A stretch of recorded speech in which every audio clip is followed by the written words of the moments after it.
These are some of the alleged gang members that the Trump administration deported to El Salvador this weekend.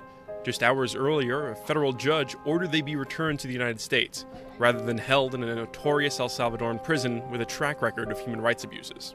Their deportations came less than 24 hours after Donald Trump became the first president since World War II to invoke the Alien Enemies Act, a centuries-old law that allows the rapid deportation of non-citizens with little to no due process. I can tell you this, these were bad people.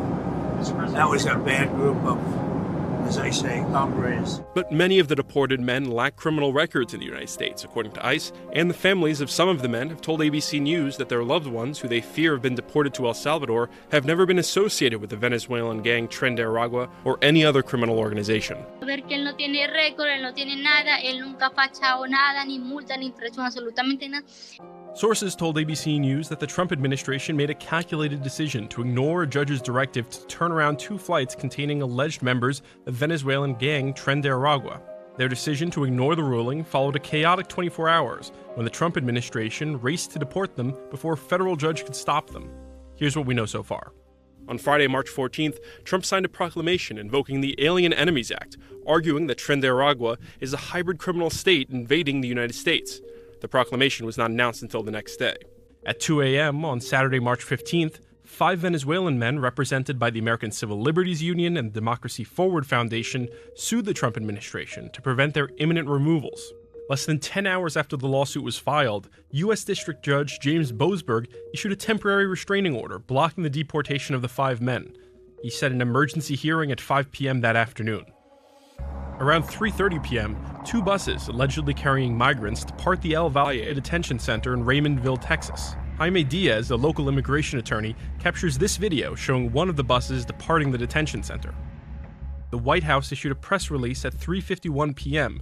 The proclamation marked the 4th time a president has ever invoked the law and the first time it's ever been used against a non-state actor.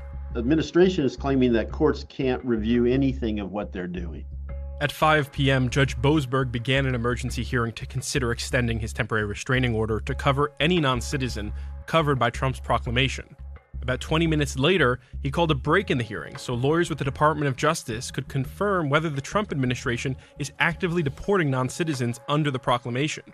Boasberg also said he was considering blocking any deportations of non-citizens under the proclamation. During the break at 5:25 p.m., the first flight carrying some alleged gang members departed Harlingen, Texas, en route to Honduras. 20 minutes later, the second flight carrying alleged gang members departed as well. Approximately an hour after those flights departed at 6:44 p.m., Judge Boasberg said he would issue a temporary restraining order blocking the deportation of any non-citizens subject to Trump's proclamation. The judge also ordered the Department of Justice to inform their clients that those 2 flights carrying non-citizens need to be turned around immediately and returned to the United States.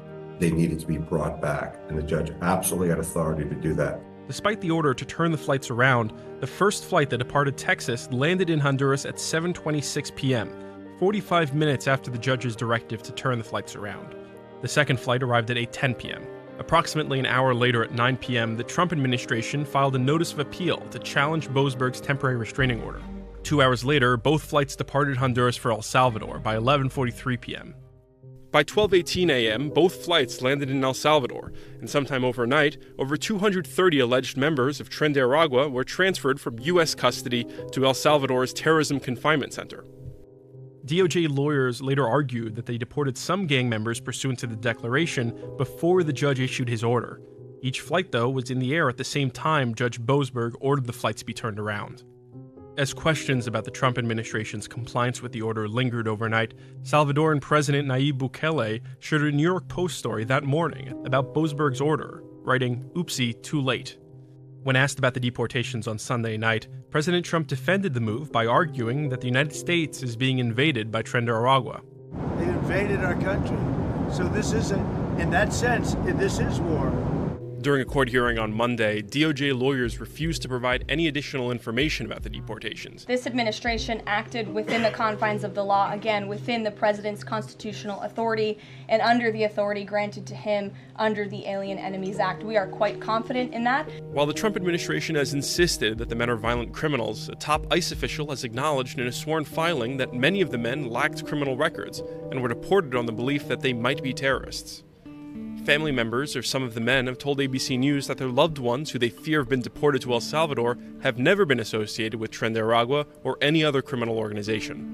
Angustiado y preocupado es lo que debe estar sintiendo él, como lo deben estar tratando, y pues todo lo que debe estar pasando por su cabeza, porque él nunca en la vida había caído preso, nunca había estado en una prisión. Yo les pido que si no tienen nada, no lo castiguen y no lo dañen psicológicamente y lo envíen a su país donde su familia lo está esperando.